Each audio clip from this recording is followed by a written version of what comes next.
Hi, I'm Representative Jonathan Brostoff, and welcome to my latest edition of What's Up Wednesday. Today, we're going to talk about Foxconn.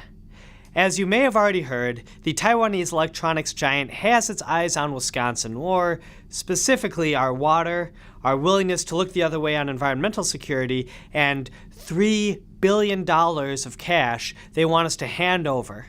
All this in the hopes that they would create a few thousand long-term jobs, many of which will likely be automated over the next 10 years anyway, and a few thousand more short-term jobs with a significant number of workers coming over the border from Illinois in the first place.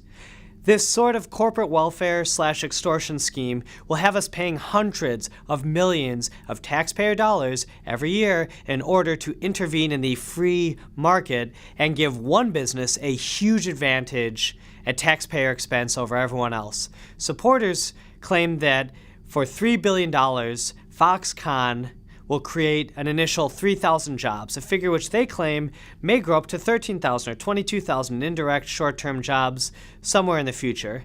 And we kind of need to take their word for it because about 5 minutes before I started shooting this video, we just got the Legislative Fiscal Bureau's fiscal analysis. Not nearly enough time to analyze and go over it properly. But they want us to just trust them and trust Foxconn. Ever heard the phrase, trust but verify? Well, I don't trust them, and we don't really have the time to properly verify their claims. But that's kind of the point. They want this voted on and passed through before anyone who's involved really knows what's going on. And the more time that passes, the more details that come out, the worse it looks. So they really want to ram this through quick. This would also allow Foxconn to ignore many of our current environmental laws, including having to complete an environmental impact statement. It would also grant them the legal authority to discharge dredge materials or fill material into a non-federal wetland without a permit.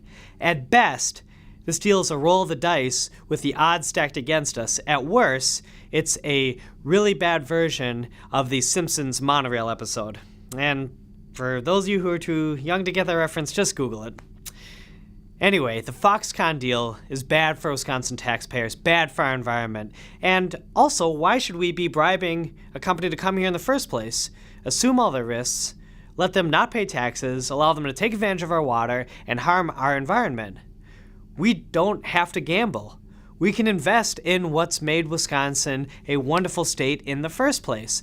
Our fantastic public schools, our world-class university system, our state parks, our technical colleges, our environmental security, including our Great Lakes. These are what make Wisconsin a fantastic place to live, and that's how we can build a true long-term sustainable investment that will have real and lasting positive economic effects for generations to come. Thank you all for checking it out. This is Wednesday, and that's what's up.